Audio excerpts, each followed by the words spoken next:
welcome to this metoo literary event. Thank you, local store, for having us.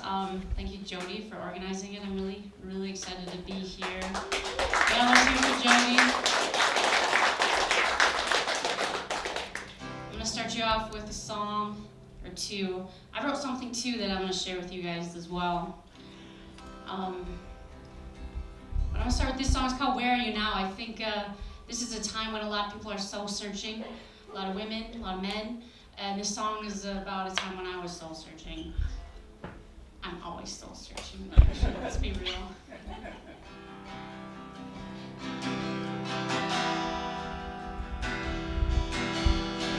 Where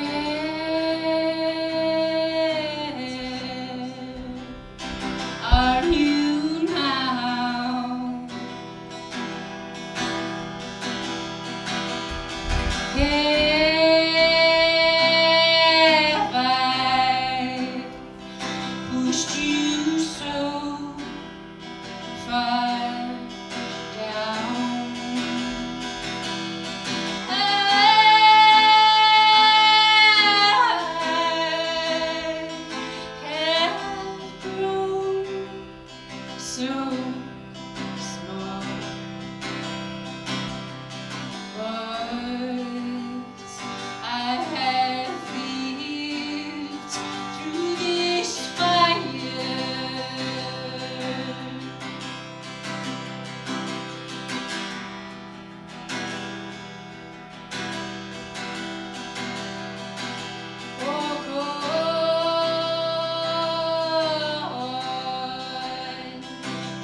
energy, and it like gets me a little shaky. I'm sure those who are reading tonight feel a little nervous. I feel nervous too because I'm gonna read something that I wrote last week, and I've not read anything since like BJ Holler's class in front of everybody. Thanks for that, by the way. But it got me warmed up. Maybe 2 years later. Has it been 2 years? I don't know. It's all right. We don't need to remember. But I'm gonna sing this song before I read that. This song is called Something New, and this song I think is good for this moment too because obviously I'm trying to pick music that's relevant. And this song is about believing that there's something inside of us that we were never taught, but it's greater than anything we could ever imagine, and that the world needs that greatness to come out of us. And it's also a song about empowerment, and that's exactly what is happening right now for women, and it's pretty amazing. We're just at the very beginning of it. It's really exciting to, I don't know, I feel like this is kind of actively being a part of it. So thank you for giving me this platform right now, Jody. All right, I'm gonna go. We're on a time schedule. Are we? No. Okay.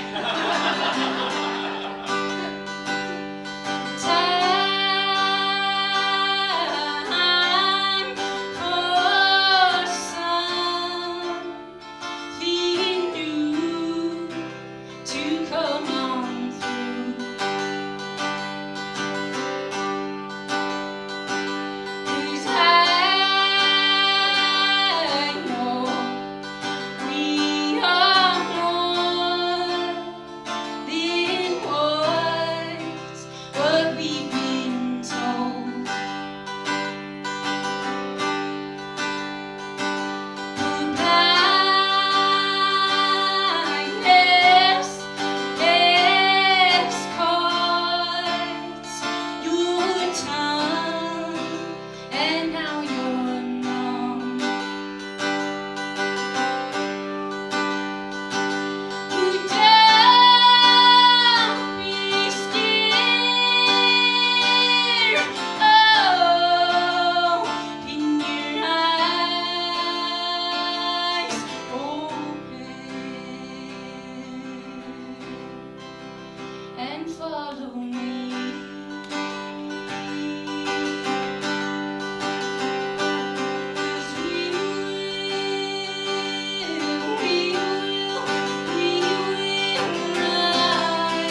position for me. All right, so I was kind of inspired by Oprah's speech on the Golden Globes. Who wasn't? After I heard her speak, I just felt like this line kept coming to me, which is the first line in this, and just felt like I needed to use my voice. So I'm gonna try to drink some water quick.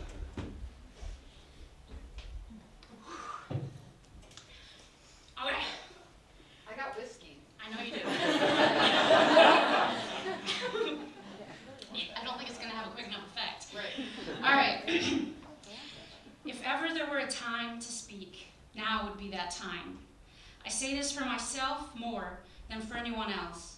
But if there's something in my words that helps to give you a voice too, I hope that you use it. Because if ever there were a time to speak, now is that moment. I have been feeling the disparity in gender since my memories began shaping, beginning with the primal act of peeing. At age 4, I was hanging out with the neighborhood boys who were all taking their turn to pee on a tree. I wanted to join in with the fun, but the boys told me I couldn't because I was a girl. At that moment, I learned that boys and girls are not quite the same, and that I was not lucky enough to be able to pee in the open air whenever I wanted to. If I had to pee, I had to take a break from the fun and walk all the way home to use a toilet. I remember holding my pee. I developed a way to do it, and I could hold it for a long time. The next place where I was constantly reminded of my inferior sex was on the baseball field. You see, I had a ferocious love for baseball. I loved everything about it. The smell of the leather mitt, the crack of the bat, the sound of the cleats scraping the infield dirt. I loved the thrill of amazing the crowd with my strong arm and quick reflexes, but I was most often the only girl, and that was seen as a handicap. I didn't care though. That couldn't stop me. I was after a dream of being the first woman to play men's professional baseball. As I would throw warm-up pitches from the pitcher's mound, I could hear the boys on the other team chatter to each other as they pressed their faces against the dugout fence. "It's a girl! That's a girl! The girl's pitching!" I knew they were watching me to fail, and I knew I wouldn't. I would take it easy during warm-ups, let them believe their misconceptions that girls can't play ball, just for a little bit. But the moment they stepped into the batter's box, I threw with everything inside of me, hard and fast. "Strike 1, strike 2, strike 3, you're out," the umpire would yell. As the defeated batter headed back to the dugout, I could hear them say to him, "You just got struck out by a girl." Whenever I would hear that, I would smirk to myself and think, "Yeah, and you're next." I played baseball for most of my childhood and into adulthood. I didn't make it to men's pro ball, but I did play semi-pro for a women's team when I was 18 to 21 years old. My body wore out fast though, as there was no coach who took my playing seriously enough to invest time in showing me the proper way to throw. In those years of proving to the boys that a girl can be just as good as them, if not better, I ended up throwing out my arm. Turns out I gave the game everything my arm had to offer, but you know what? I don't regret it, not for a second, because I know I taught many of those boys a lesson they needed to hear. A girl can be just as good as a boy, if not better. When it comes to sexual assault, I've been very lucky. Nothing of significance has happened to me. I have felt the fear when out alone, late at night. I have been catcalled too many times while running. Should be once. Though my scars are not as deep as others. But I still feel totally impacted and moved by the #MeToo movement. Because to me, this movement is not just about the incessant sexual harassment all women have endured our whole lives. It is about finally giving women a voice. It is about finally being heard, and about people finally opening their eyes to the enormous inequality in the distribution of power. It is way past due for the power shift into the hands of women. Women from all different flocks of life: lesbian, trans, Native American, Latina, Hmong, Black. If my child childhood of playing baseball with the boys taught me anything, it's that girls are just as good as boys, if not better. It is way past time to even out the hands of power. Having a woman's perspective is not only valuable, but vital to the survival of every society. I am not the first person to say this. I am just the person saying it now. This is a truth that has been known since the beginning of time. There are just certain people in our culture who have chosen to ignore it, and the results and consequences of their ignorance is too detrimental to continue to ignore. Our voices cannot be hushed any longer. If ever there was a time to speak, now is your time. There it is.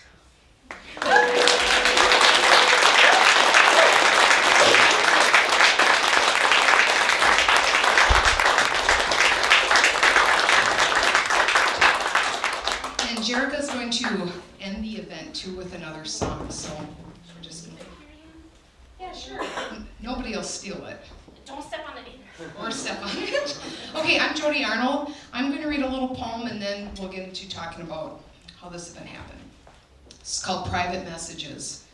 Act 1, Scene Always. Stage direction.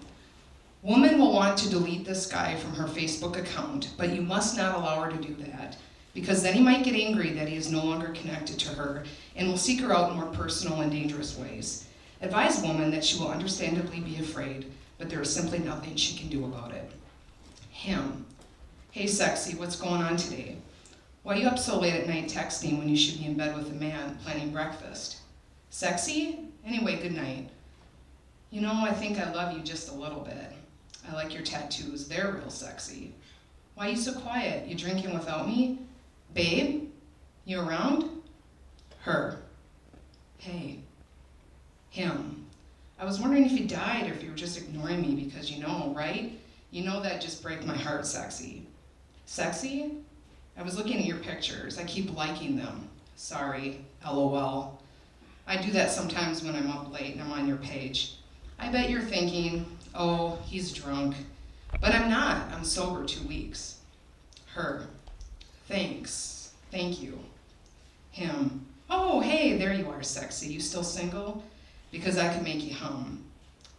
I could make me hum too if you wanted that. Would you want that? Hello? Night, sexy. Hey, you fucking with me? You don't want to do that.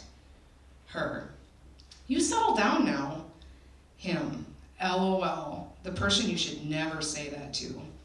I gotta sleep a bit, sexy. I'm running a Tough Mudder next weekend. Love you and like you a bit. Yeah, I'm all breathless here. Fuck off. I'll kill you. Her. What?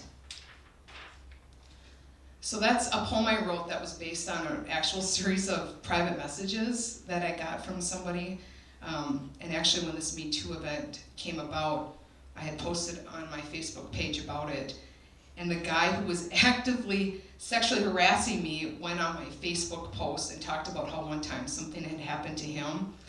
And then I was like, you're seriously going to come on my page as you're actively sexually harassing me and then talk about something that happened to you?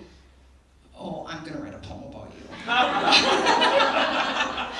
you. You should never piss off a writer. So, okay, I'm Jody Arnold. This is my event. Yeah, thanks.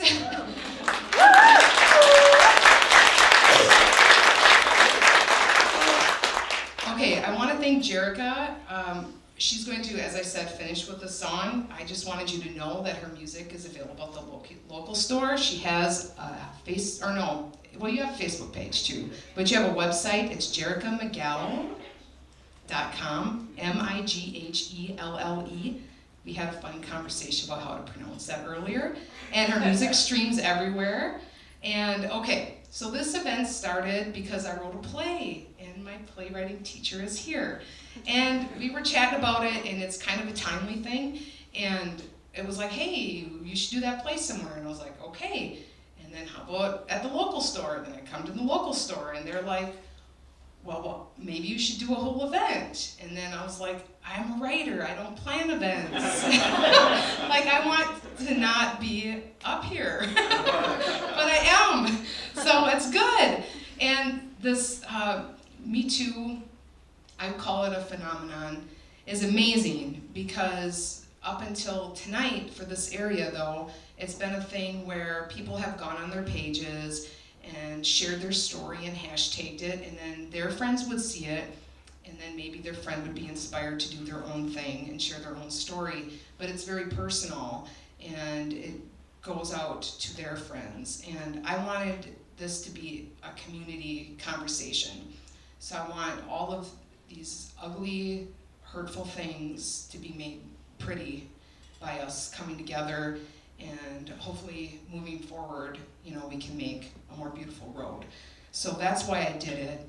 I need for you to know that there might be trigger warnings. This is art, and there are some things that are more literal than others.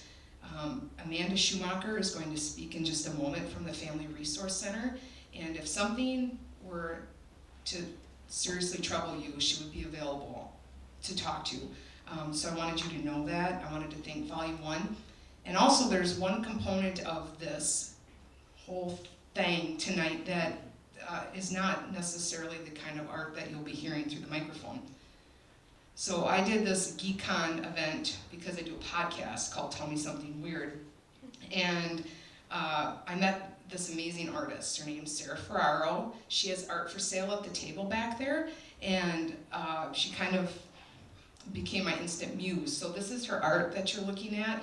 And the male gaze photo, or her piece, is what is the art for this event. So her name's Sarah Ferraro. She has an Instagram page. She'll be selling art, and she's kind of special. So also, I just want to thank everybody who's here to read, and I want to remind everybody listening that a lot of people are seriously nervous. This is way outside of everyone's comfort zone. This isn't just reading a regular poem or whatever.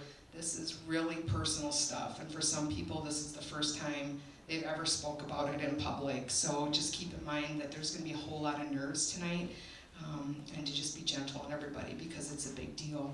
So I'll be up to introduce everybody and give a little bio because everybody deserves that. But if Amanda's available, she just wanted to say a few words about the Family Resource Center if you don't know what that's about, and if you or somebody you know could use those kinds of services, she'll tell you about them.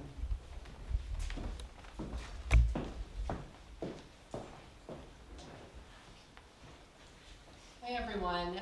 Thank you so much to Jody for inviting me and the Family Support Center, which is a common mistake, but for inviting me to be here as part of this incredible event.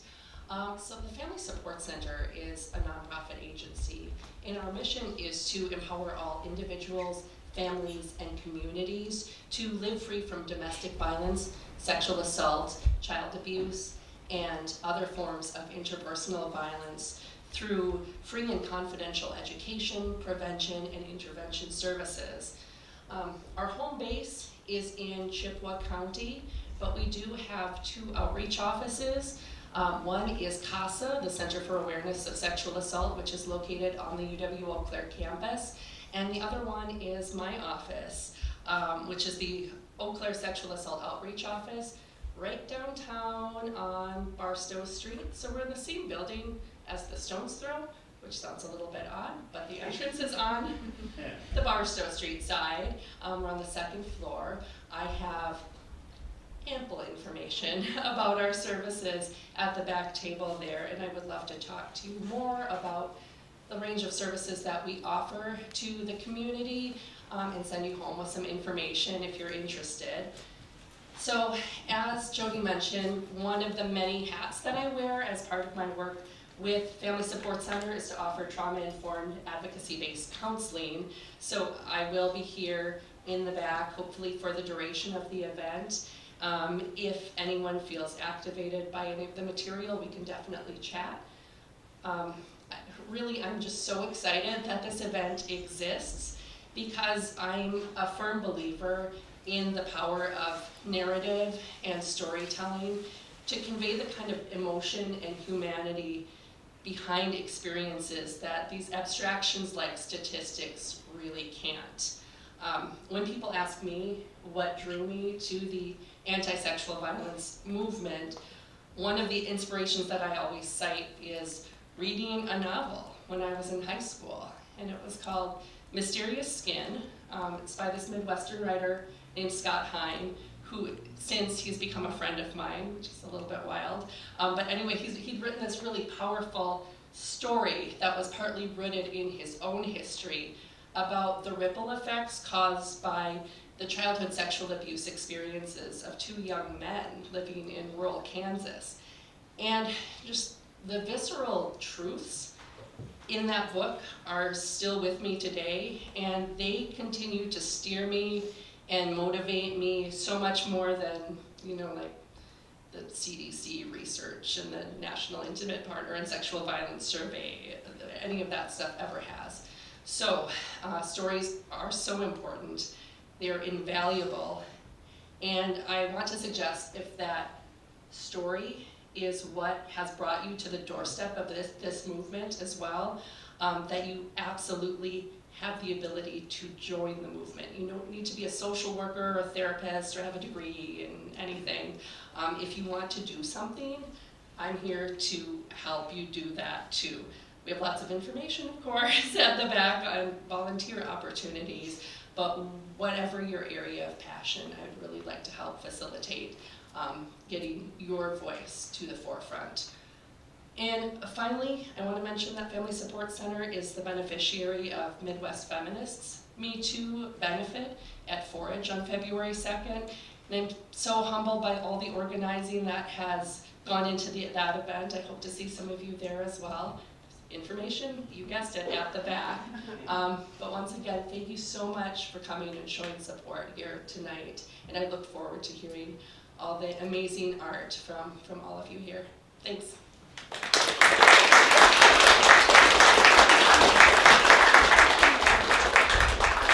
Okay, so there's just one more person that I'm going to have come up and chat real quick, because this night is also the release of this zine that if you go to a bar in this town, you've maybe seen. It's called Fanboy, and I draw a hot dog family comic for it.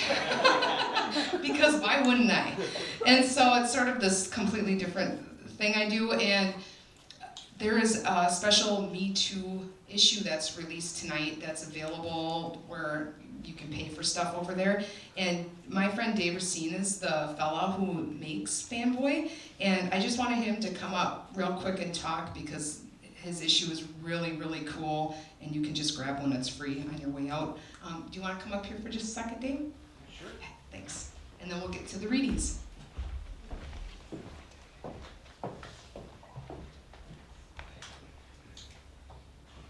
Okay, so I believe you want me to discuss why I chose a Me Too themed issue. Yeah, sure. I was going to say some very generic stuff about how everybody deserves a voice, my zine has a no rejections policy, etc., etc. But when I think about it, the real reason I decided to do a Me Too issue is I was molested at the age of 12. And it took me until I was in college to get up the courage to out my perpetrator. And when I did, a whole shit ton of people told me to shut up and not rock the boat. He's not that bad a guy, you shouldn't be telling people about this, should be a secret. And for about 5 years after I came out as a victim and named my perp, the people who didn't support me and the people who told me I had to keep quiet about it, I never let them hear the end of it until eventually every last one of them apologized to me. And other people I've known who are survivors of sexual assault don't have that kind of success story, and they're not male. And I think that's sort of the X factor. Patriarchy makes it so that victims of interpersonal violence and sexual assault are silenced. It's kind of our reflex in the patriarchy. But men can sort of overpower that and get people to take them seriously. And that really frustrates me. And the reason I did this issue is I wanted to give a lot of women a voice. There are actually male survivors, including me, who've written in the issue as well with their perspectives on it. But I think what we really need in society in a bigger picture way is for female perspectives to just be better known in media and culture. And my zine only has a circulation of 500, but maybe it's a good place to start. And if you look at the counter off to the left over there, there are stacks of it. Jody did some excellent stuff, and so did many other contributors.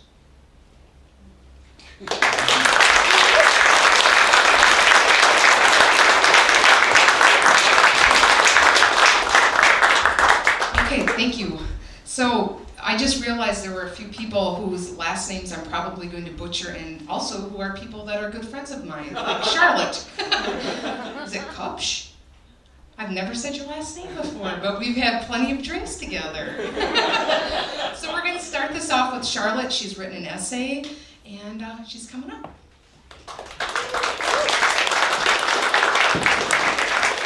Hold on, I forgot to read your bio. You can listen to it as you're coming up. You are the prose editor for the literary magazine Barstow and Grand. You're also a master's student at UW Eau Claire. You're writing a thesis about rural America and the rural-urban divide, and you know how to drink a pitcher of Grain Belt at the joint. Okay, that's really fitting. Well, you know, because you read it. Okay, so I just want to say I have a habit of standing too far back from the mic, so somebody just like run up and push it closer to my face if you can't hear me, because I've been practicing, and the worst thing would be if you can't hear me. So, I mean, I guess when I was sitting down, I felt nervous. Well, I'm a little shaky. I feel really nervous sharing this story tonight. As I think, like Jerica mentioned, a lot of us probably do who are sharing stories tonight. And I think this nervousness really comes from two places. First of all, as we all know, as a society, we just don't talk about sexual assault, and we certainly don't talk about it like in this kind of setting, in a public forum.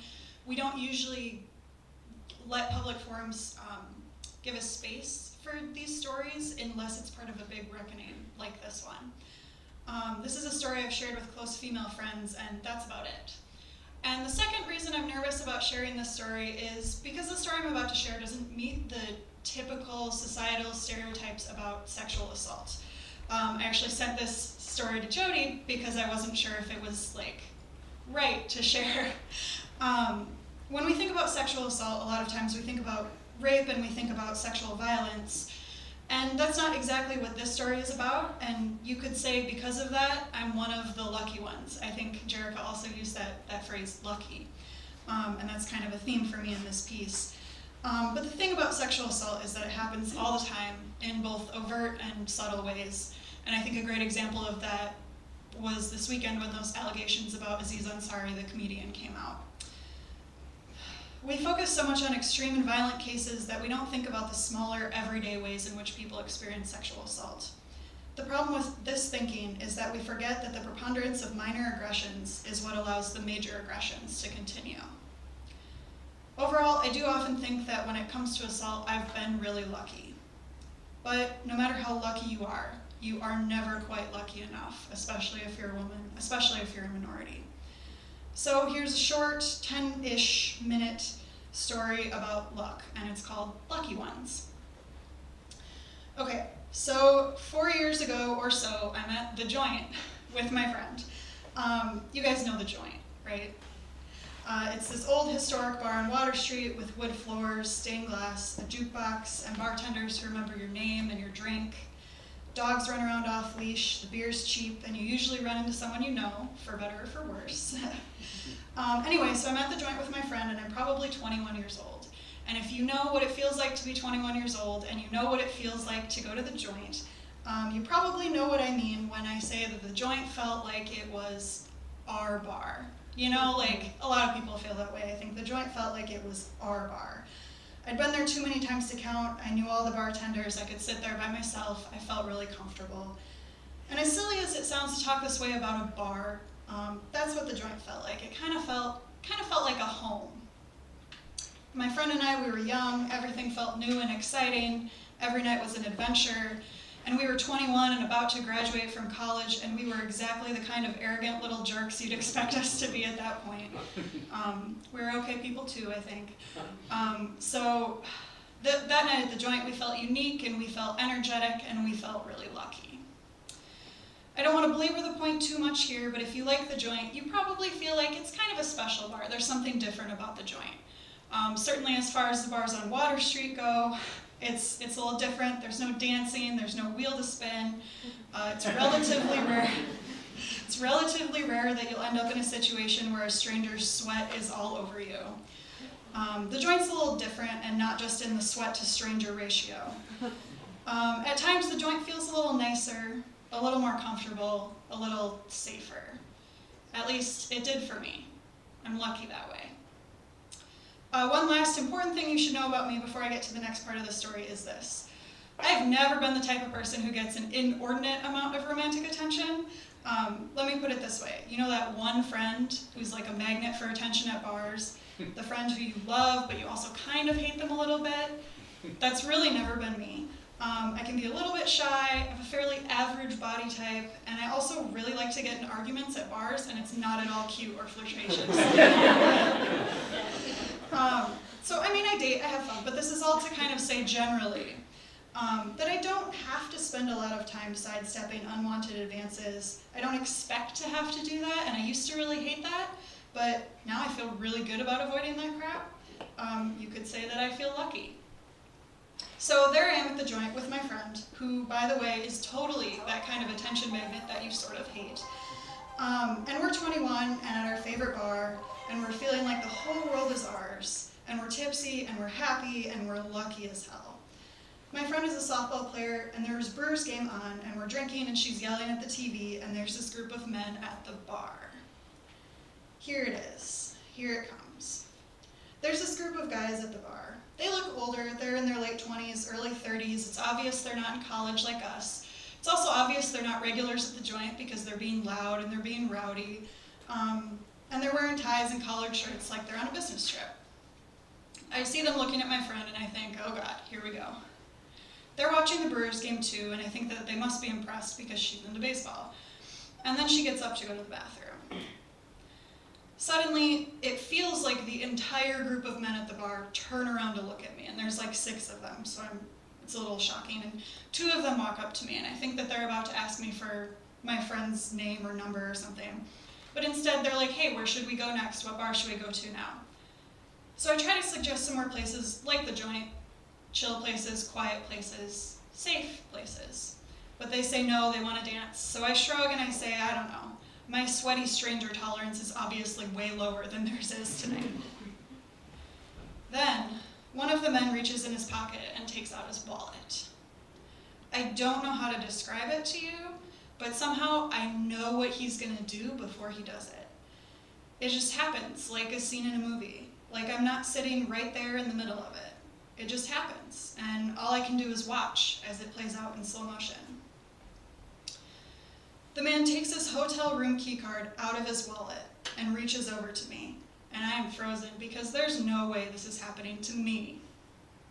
This man that I don't even know, who I have not said more than 2 sentences to, this older guy in my bar, he reaches over my drink and shoves his grimy hand down my flannel shirt and jams his disgusting hotel room key into my bra with such a force that it scratches my skin. And then after that, after putting his hand inside of my shirt, this disgusting man has the gall to look at me and say, just in case, and then he smiles. And I can't move, I'm stunned. It takes me way too long to respond because I literally cannot believe that this just happened to me, here. And it takes way too many seconds, but finally I grab the key out of my shirt and I throw it at him as hard as I can, and I yell something that probably was like, get the fuck off of me. And I yell loud enough to get the attention of everyone in the bar. The joint is small. And because this is the joint, and because I am really lucky, absolutely everyone comes to my defense. Everyone in that bar reacted exactly the way that you would want them to. The bartender literally chases them out of the bar and down the street, which was great. Another guy asks me if I'm okay, and my friend comes back from the bathroom and she has her arm around me, and I'm so lucky to have so many people here looking out for me. And still, all I can think is, why the hell did I let him do that? Why didn't I punch him? Why the hell didn't I throw a drink at him? I want to throw drinks at people. I have always wanted to throw drinks.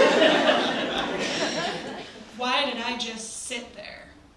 In that moment, I don't know it, but I'll spend years, at least 4 anyway, wondering how I could have sat there and done nothing and let him get away with it, because he did get away with it. The bartender comes to sit with us and he apologizes and he brings me a drink and my friend says she's gonna knock their teeth out next time, and I am lucky to have all these people who care about me. But I'm still shocked and my eyes are watering and I feel sick. I feel like I'm gonna throw up, so I get up and I leave the bar and I don't come back for 2 weeks, which if you know me is a big deal because it's the joint. You know those 3 seats in the joint between the jukebox and the cigarette machines? My friend calls them the thrones. That's where it happened, right there, in front of everybody, in a bar that I've been to hundreds of times.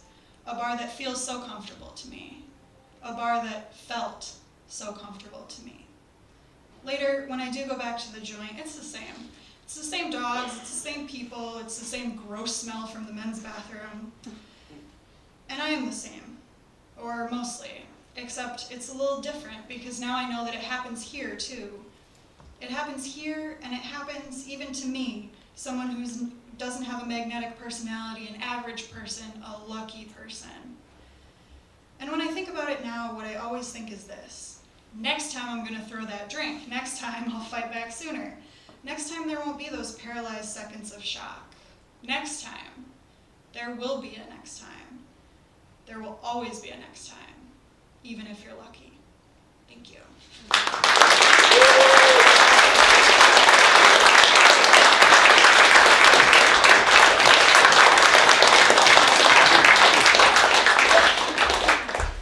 Our next reader is Heather Harkins. She's reading a poem called The Lost Me. Heather is a 31-year-old Eau Claire transplant from New England who graduated from UWEC with a BA in creative writing.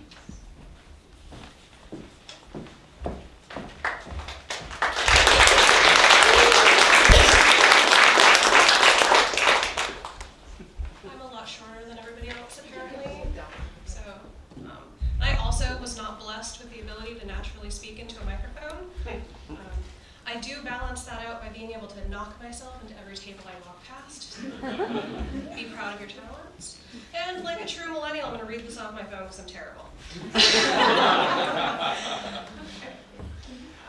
Like Jody said, this is titled The Lost Me. This just feels really like in my face. Okay. There we go. I'm not fine. I'm not okay. I'm not all right. I'm not me. Rather, I'm not fine, okay, or all right with the fact that I'm not the me I could have been. I'm not the me that I could have been because there is a me that got lost after men put their hands on me, put their lips on me, crawled inside of me and got so tangled up in my veins that the only way to be free of them is to slice open my wrists and bleed them out. Who is she, the other me? Maybe she doesn't walk so slowly, since she isn't shackled to the shame of their crimes. And maybe when she speaks, it's loud and clear, instead of choking on their fingers and tongues. And maybe her hair isn't damaged from dyeing it every color under the sun, trying not to hate who she sees in the mirror. And maybe when she wakes up in the morning, she isn't disappointed that she did. And maybe when she falls in love, it isn't with an exit plan. There is the me, this is the me that is left. The sentient walking wreckage fumbling through every day with unsteady steps, and I don't know how else to be. I am the me that has been dragged by my hair into the backseat of a Buick, and I am the me that was crushed under the weight of a once trusted body, and I am the me that is having to learn how to be fine, how to be okay, how to be all right, so I can be the lost me. Thank you.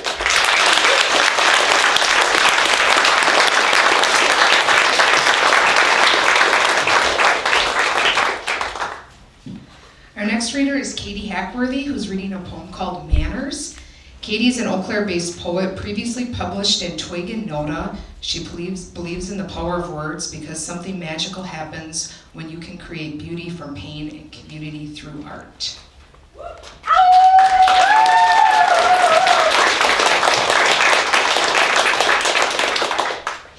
Thankfully, it's brighter up here than it looked. I was extremely concerned about being able to read this.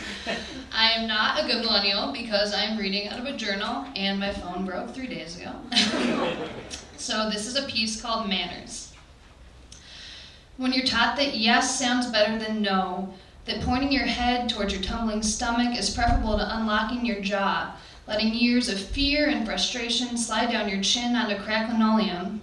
What do you do when a man slides liquor-lacquered hands through the loops of your jeans, down the lumps of your hips, moving with conviction that comes from expecting silence in response to the harsh whispers of the ones who came before him? How do you react when someone you trust inquires if they could please grab your breast for just a little while? You shudder at such politeness, such false courtesy, because if you hadn't continued cooking his, such false courtesy, if you hadn't continued cooking his eyes searing into your back like the sizzling of the cast iron and placed a pork chop at his spot across the table from you, would he have forgotten his manners? He chews sluggishly while you measure the moments before he chooses slumber over sex.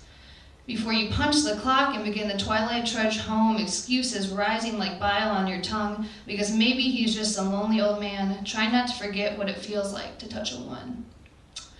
It is only after brown leaves race off the trees and your bedroom window breathes frost that you understand his isolation wouldn't have been a fair trade for your safety. Like exchanging a day-old egg salad sandwich for the last piece of chocolate birthday cake. When you're taught that opening a doorway dignifies a peck or a smile, that phrases like, "You look beautiful tonight," or "I think you're incredible," deserve rounds of applause, rivaling those reserved for Olympic figure skaters or Super Bowl halftime shows. Phrases like, "I'm so proud of you," and "we are so lucky," taste sweeter when delivered from someone who sees you as worthy of more than some half-formed compliment or a vague act of chivalry. Thank you.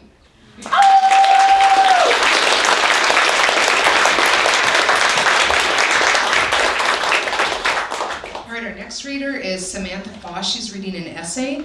Sam is a master's student at UWEC in the Literature and Critical Theory program. She has 3 cats, which basically run her life.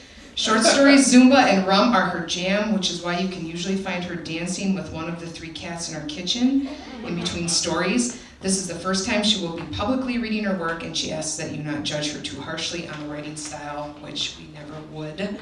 So please welcome Sam.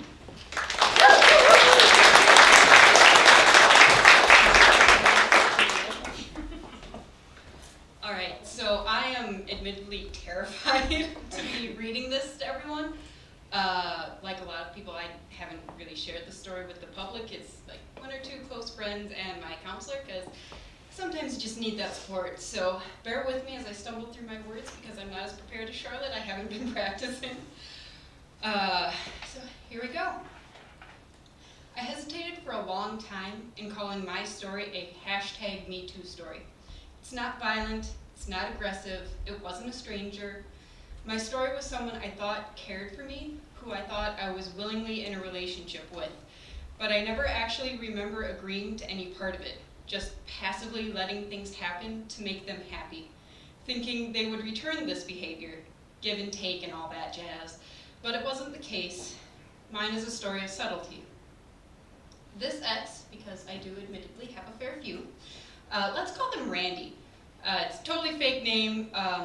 Randy made me feel like they were the only person I could really depend on or relate to at the time. Randy isolated me from my peers by criticizing them, particularly the way they were feminists, or by making it seem like they weren't smart enough to be in our lives, because it ceased to be my own life. After calling my entire family drunks on one of the only walks I convinced Randy to take with me, when spring was just starting to warm up and it was finally getting beautiful, it was actually my first walk to the local store, so kind of fitting. I pointed out the apartment that I would be renting starting in June. This was last spring. It was the first time I was going to have a 2-bedroom place to myself, and I was so excited. I would finally have a room that I could turn into an office and a library, and trust me, the library is super important. I said this to change the subject and tried to make myself less angry, like I thought I was supposed to, because how dare Randy insult my family, and I just let it go. And Randy's response was to say, "Well, what about me? Where will I stay? Don't I get a room in your apartment?" At this point, it should be noted that Randy was not planning to live in Eau Claire when their lease ended, but Randy then proceeded to invite themselves to live with me. This conversation and the idea developed all spring. It wasn't just a one-time thing, so Randy slowly made the idea bigger so that I thought it was something I actually wanted and something that I was actually willing to have happen. This should have been a red flag, clearly, but I ignored it, thinking that it would resolve itself and I would still have my apartment to myself for the majority of the time. Oh my God, I was so wrong. My agency and my choices were taken away, and it took me 6 months to do anything about it. I did not feel that I had the power to say no in any aspect of the relationship. And a little disclaimer here, the following relates to my sex life with Randy and a brief discussion of BDSM. So if you don't want to hear it, you can plug your ears and I'll let you know when it's safe. And try not to be too graphic, so use your own judgment if you want to hear it or not. There were aspects of BDSM and a very kinky lifestyle that I was not fully prepared to be a part of and only entered into to meet the needs of my partner. In the community, this is referred to as topping from the bottom. I was supposed to be in charge, but I didn't get pleasure from it. Randy did. Randy was interested in a type of BDSM called femdom. This means that the female partner is dominant in any or all aspects of the relationship that relate to sex. Whether it is actual sex or a performative routine that may or may not end up with the two of you having sex. However, Randy was not interested in or able to perform if they were the one penetrating. Randy only wanted me to wear a strap-on when sexual activities escalated to that point. Generally, we didn't get to that point though. Maybe twice, and I was terrified both times, shaking like I am right now, and trying to put on a brave face to meet Randy's needs and make them happy. Usually everything was with mouths or hands, and even that was only my hands on Randy. Not the most satisfying, and blowjobs are still the most awkward activity for me. I never liked them anyway, and now I will confidently tell you that I hate them because I was forced to give them to make Randy happy. Otherwise, Randy got sulky and made me feel guilty for not participating. Awesome partner, right? Totally. They always got theirs, but I didn't get mine. Unplug your ears now. It wasn't that I was physically forced to participate in the acts, but I was emotionally forced. Emotionally blackmailed into participating, and I was definitely a less than willing participant. Like I said, not particularly violent and not aggressive, which makes the story so important. It was still abuse. I did not feel that I had the option to say no to any physical advances or experiences. I can't count the times I closed my eyes and waited for everything to end, and definitely faked enthusiasm because it was not enjoyable. I was acting the part of happy girlfriend because that's what I was supposed to do, even though it felt like I was dying inside with every touch. Parts of physical intimacy have been ruined for me. I cringe internally as I fight to keep myself from physically flinching at a loving touch because every touch, every kiss had become compulsory. I was never one to enjoy super physical expressions of love anyway. Like, you don't always need to be holding my hand, hugging me, kissing me, whatever, for me to know that you care.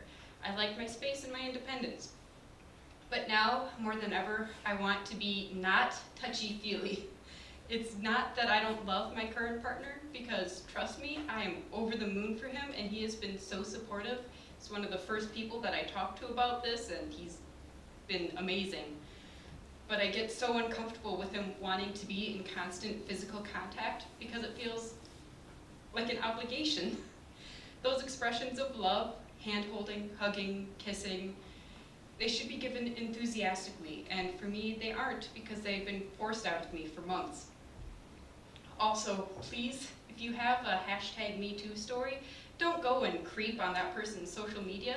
I can promise you it is the worst idea and usually results in panic attacks that take days, if not weeks, to recover from, and will also convince you that opening wine at 11 a.m. is a good idea. It's not. But this is how I found that Randy shared an article that was essentially called, "So You Sexually Abused or Assaulted Someone. Now What?" Not bad in and of itself, and the excerpt they chose to share had a little information about being accountable and taking responsibility for your actions, which is a great way to start, but then it seemed to shift in tone. It seemed like it was meant to be a recovery guide for people who have abused someone. Can't tell you for certain what it said because I kind of flew into a blind rage at the absurdity of an abuser needing a recovery guide. I was very close to yelling at Randy through Facebook comments, really good choice, because how dare they think they are the ones who needs help recovering? Randy wasn't hurt. Randy didn't have their agency taken from them. Randy was in control of their actions and their body 100% of the time. It was a poor me sympathy-seeking post, and I couldn't handle it because so many people silently struggle through the experience of being abused. So, for your own sanity and safety, don't be me. Just delete them from your life. The worst part, there is a worst part of abuse stories, besides the abuse, is that I feel that I let myself be put in that position, and I blame myself for what I went through. I put most of the blame on myself for not stopping Randy or correcting their behavior, because I know that they genuinely tried to be a good person, and on a global scale, Randy is a good person, but they are less than stellar on that interpersonal level. Randy is conscious of their privileged social position and tries to be a voice of recognition to those who share their privilege, pointed out that the people around them realize their privilege and can change their actions, be more socially conscious, But their execution of this was so poor that they alienated most of the people around them, which in turn alienated me from those people I considered my friends. Because to be a good girlfriend, you stand by your partner and support them, right? Totally. Not like we get a mind or life of our own. I'm conscious of how my behavior was not emotionally healthy for me, and I am aware of how I could have stopped this experience from happening, but I didn't take the action to end it until a fair amount of damage had already been done. I'm strong enough to say no, but it took me more than 6 months to summon that strength, so I blame myself for my pain instead of the person who caused it.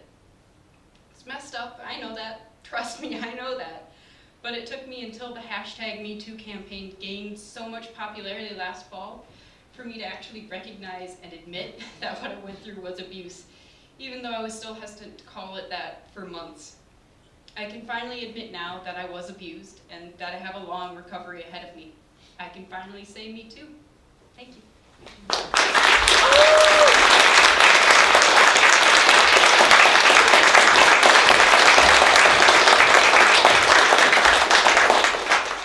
All right, here's another name I'm going to mess up. Lisa Krawczyk? Oh, thanks. I should know that. I'm from the Thorpe area. So she's reading Regarding the Marriage. It's a poem.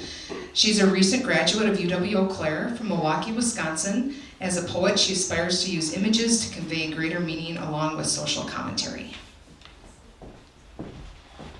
Hello, so my poem is a little bit different in that I drew these experiences from my mother, who went through a very difficult marriage, and this was something that went on when I was in middle school, and it's just something that, I don't know, she was trapped and I don't think she realized it, and it's all over now, but I just kind of wanted to contextualize it because, I'm not married, so it might be kind of strange that it's about marriage.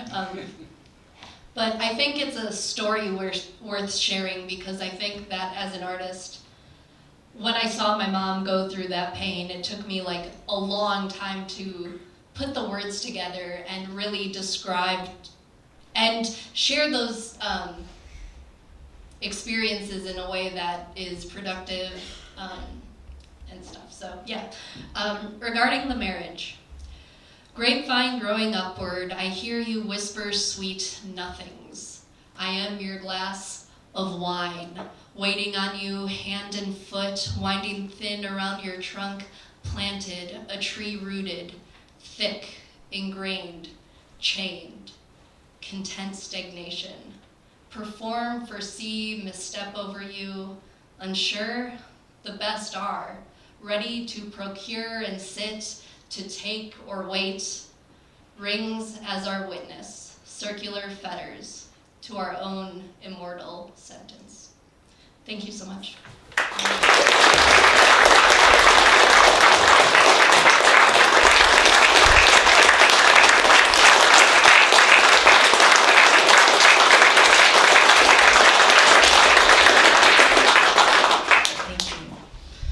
Our next reader is Nicole Lanzer. She's reading a poem called Summer Treatment. Nicole is a recent UW Eau Claire graduate who currently works at the Leader-Telegram as an assistant editor. She finds writing to be the best way to hone her passion for words, language, and culture. When she doesn't have a pen in her hand, you'll likely find her on the ski trails, running a race, or dancing.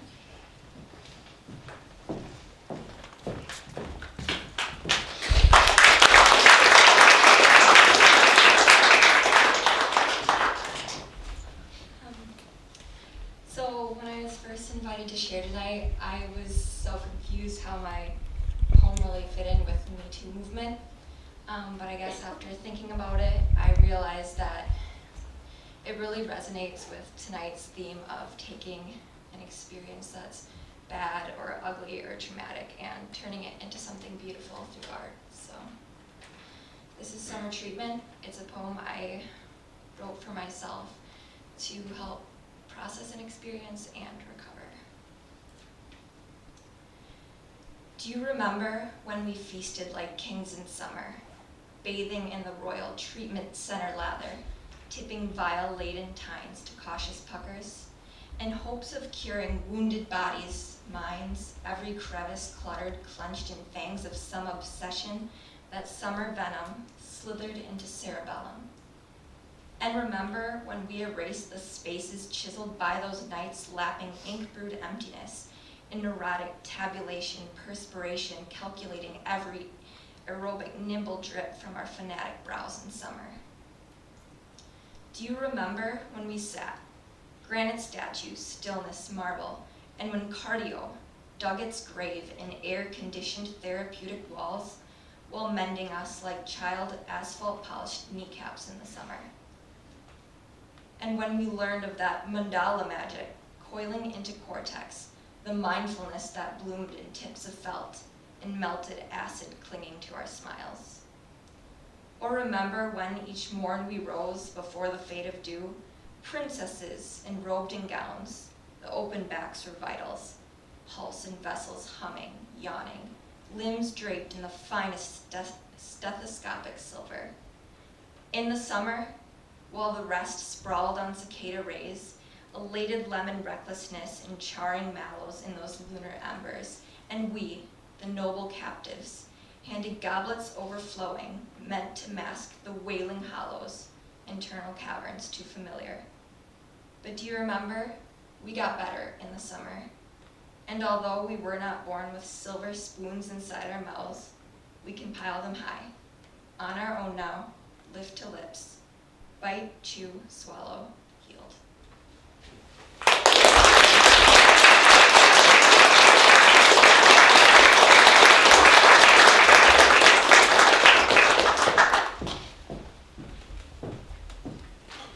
Next is Chloe Ackerman. She's reading a poem called A Drive-By. Chloe is from Eau Claire, Wisconsin. She goes to UWEC, where she is majoring in psychology and creative writing. She's a member of the UWEC Feminist Club. She can play the violin and she can recite the alphabet backwards.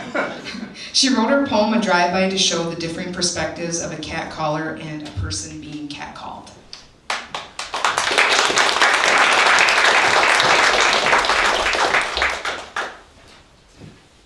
Hello.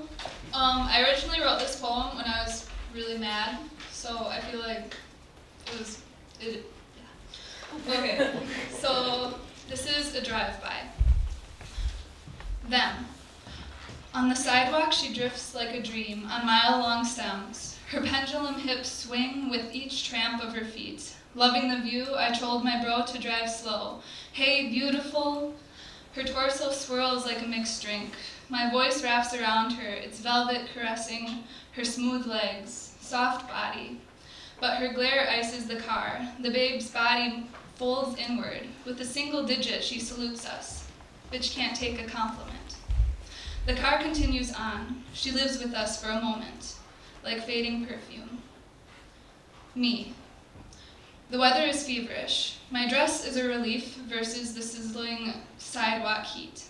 A car creeps quickly out of nowhere. A man's face is thrown out of its slow-moving window. His inaudible words freeze me through the burning air. Reflexes twist my head like a broken neck. His voice wraps around me, a snake constricting, crushing my alarmed body, shocked heart. The jerk's face held a satisfied grin, but hungry teeth turned to a scowl when I showed him how I really feel. My vulnerable skin screams. Laughing, they speed away. My comfort sits in their backseat.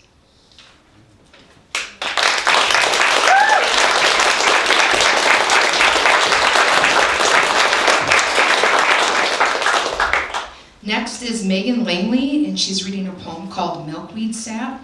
Meg is a UWEC nursing student. That gives me, you go, nursing student. Like, whoa. With a special love for writing, art, and the powerful women who rock her world.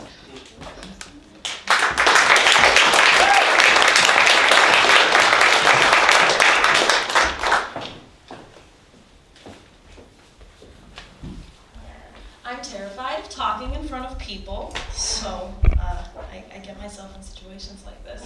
I don't know why, but And just today, too. it's so fun. But I feel very fortunate to be doing this because the people who have read and all the individuals here are so powerful and full of strength. So thank you. But yeah, this is my poem, and I'm gonna, yeah, okay. This is a pyromaniac's wet dream. This is my masochistic bloodstream. My cunt is made of crystals, but he was one to never deal with that bedazzled ass bullshit. He taught me love was a joke chuckling on his knuckles, emanating violet hues, slivering my cheekbones. I taste his milkweed sap gritting in my teeth, feeling the pressing stench of sour milk and burned cigarettes into my hips, grinding his moans and pulling my hair, his 97 Chevrolet, evidence of a freshly made crime scene. I was 15, but no seemed to make him angry, so I learned to make homes out of people until that home became more of a personal incarceration. He poured gasoline on our cinder blocks and set fire to our framework. I spiraled down his rib cage, sucked lust out of his marrow, and tight-roped his spider-webbed arteries. A last-ditch effort before the cessation of my breathing.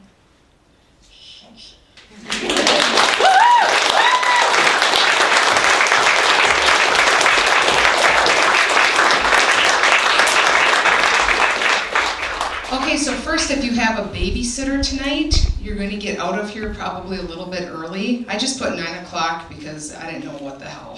So, like, go get a drink or something. Langley! Milk it. Yeah, the Langley. We're going to go there after this. Okay, there's one more thing going to happen here, and then Jerica's going to play another song.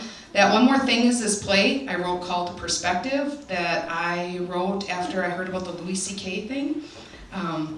And I'm doing it with my friend Zach. We were in playwriting class together. And Zach Schultz is a teacher, father, and graduate student at UW Eau Claire. So that's what he sent me today. And I was like, dude, you can tell me more than that. So because we were in playwriting class together, I will add this. I one time, in the span of 3 hours, had about 5 different fictional relationships with him. Because we all had to write a play, and for some reason, you and I were like the new Tom Hanks and Meg Ryan. So what we are going to do is, I've got to pull out a table and some chairs and grab the mic, so just give us a minute. And it's a scripted read, so we don't have this all memorized because no thank you. So give us a second. Hey. Oh yeah, hey, just catching up on this Louis C.K. thing. Sucks. Not good. This has been around forever is the thing. I'm glad we're not tolerating it so much anymore, but I thought he was a good guy, like Tom Hanks and Michael J. Fox. We need to have those guys above the fray or all hope is lost. He put up such a front, it's doubly bad. all performers put on a front. Yeah, well, that's a troubling front, though. I don't care if you're a tool in private. I had heard allegations about him before. A woman tried to report on it at some comedy festival, and all the comedians protected him, even though they knew it. Yuck. I guess it's a boys' club everywhere you go. Maybe. It sounds more like people were trying to protect their careers in the scene more than, it being a boys' club. Which is still problematic. And I guess with problems like these, it just so happens to be on heavy rotation for the boys especially. Well, sexual perversion is a guy problem, that's for sure. I don't think people protected him because he's a guy or because they shared his perversion. No, I don't think so either. What I mean by boys' club is that it's he's just a guy being a guy type thing. Well, they protected him because of the damage that outing him would do to their careers, to the scene. Yeah, okay. Would they have protected a woman? Somebody like Amy Schumer? Maybe. But, I don't know. Yeah, you have to think of a real raunchy woman before you can even conjecture. Yeah, probably not. No. They wouldn't have protected her. Folks would have had fun telling those stories if it were a woman. Yeah, they would, and they don't, because it happens so little, I can safely say it never happens. You're not going to walk into a room with a woman masturbating. With dudes? Who the fuck knows? Not every man, but any man. Hey, did you see this apology from him? Yeah, I like how he has to mention his projects at the end of it all. And then he presents it as if he had given these women a real choice in the whole matter. I don't know, sounds to me like a guy owning his shit. I'm just so sick of guys having to own their shit. And then they get to move on from it, and he'll be the good guy who owned up to whipping his dick out all the time. How about not whipping the dick out in the first place? Ew, yeah, naming his projects was a bad move. Yeah, you think? Yeah, well, but I don't think he let himself off the hook or made the women culpable. No, but I feel like he made it sound like he gave them a choice before he did it, at least. And there really isn't a choice in my eyes. Yeah, they had no choice. I mean, he said at the time that he was giving them a choice, that he thought he was giving them a choice. Now he knows that isn't true. Oh, come on, like he ever thought it was a real choice. I played with a guy once who toured with a pretty notable female artist. He told me that one time he got called into her dressing room before a show. He thought he'd done something wrong and was about to be fired from the tour. No, instead, she's waiting for him in a bathrobe. And she took it off when he entered and tried to persuade him to father her child for her. And when he declined and reminded her that he was married, she began to pick apart the quality of his marriage. This from a woman who has opened up about the time she was raped and about sexual abuse. Yeah, okay. So you had to find an example. What do you mean? What do I mean? Well, in regular life, you're going to find this happening? Women just throwing off their robes and demanding to be impregnated? In regular life, come on, way more of the married women I know have cheated on their husbands than the other way around. It's not even close. I mean, I'm not defending guys here, just exploring it all. So you're going to tell me that cheating is anything like sexual harassment. Have you ever been sexually harassed? Do you have any idea what it's like to be backed into a corner and realize you have no option? No, I don't. Right. It's not the same. I know you don't get it. You're trying to be the good guy here. You look, I'm just thinking of sexual issues that plague regular life. I'm not defending guys. There's heinous sexual perversion there. I'm raising daughters. I fear that stuff. And I wasn't using that story as an example to somehow level the playing field. Just telling an interesting story somebody told me. I'm not comparing cheating to harassment, just answering your question. I don't know what's worse. I wasn't trying to figure that out. I have no way of knowing what's worse. I've never had to experience either of those. You don't know what's worse? Someone cheating on you or having someone force you into something very sexually uncomfortable with varying degrees of assault on the other end after it's finished? Is this what happens when someone gets to live a very charmed life? Ugh, Look, I'm trying to take your word for it. I'm not claiming to be an expert. I'm not sure there's any word on it that wouldn't testify to what I'm saying. Why is it that when women talk, it always has to be, oh, she's probably overreacting or some shit like that? I didn't say you're overreacting. Like there has to be a counter-argument to sexual harassment? I'm not making a counter-argument. Look, you've experienced this shit. I haven't. I'm not defending the boys. I'm not blaming the girls. I have daughters. I have way more interest in protecting women than defending men. I'd rather learn from people like you than come to my own uninformed judgments. Your girls are going to get real used to understanding that if they're cute, they're golden. Until being cute gets you uncomfortable looks and inappropriate advances and comments and bargains on getting jobs and propositions that are so wildly out there they won't believe it's happening. And then not being cute, well, that's a relief for a minute until you realize at a certain point no one will really give a shit about your personality in a general sense and you'll get ignored and passed over for jobs. You can't fucking win. And the not cute girls are targets too, because where else are they going to get it? And who would believe the fat girl for getting hit on? So pretty much all girls are fucking screwed. There is so much male privilege you've got, you have no idea where it even stops and starts.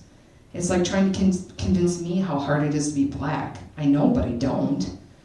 Anyway, sorry, clearly I've been a little pissed off lately.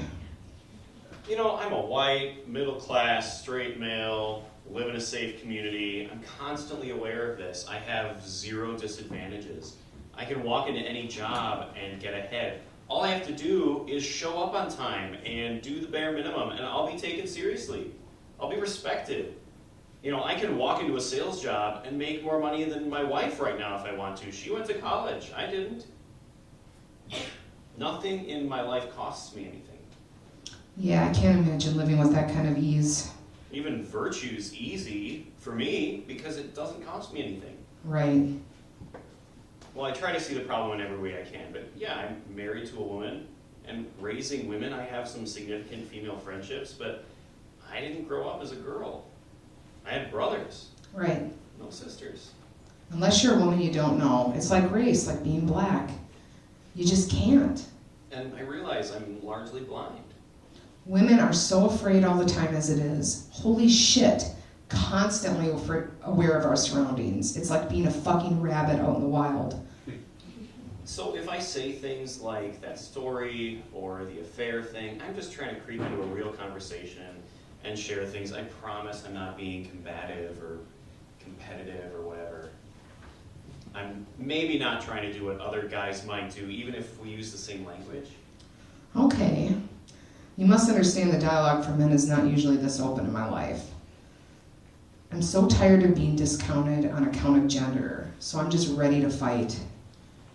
You know, I watched an interview with Malcolm Gladwell about why Hillary lost. He said it was because she's a woman and nothing more. I really wanted to dismiss that, but he kept talking about how she didn't fit the profile for the kind of woman president America was looking for. Like how we couldn't handle an openly ambitious, power-hungry woman, even though we expect those exact same traits from a man. You know, we called her a bitch and voted for the fool we got instead. And I realized I'm guilty of all of those assumptions. Yeah, Gladwell's right. I mean, I was actively trying to be better than that, and I still couldn't see it in myself. I know it. Fuck. Hence this toppling of the patriarchy. Attempt at toppling anyway. Women just burst. I don't think the patriarchy's falling. They adjust and move on, unscathed. A few casualties here and there. I don't know, you're probably right. But you know, women are hoping differently right now. We need to. I know. A sexual predator beat Hillary Clinton. In what world? And this one.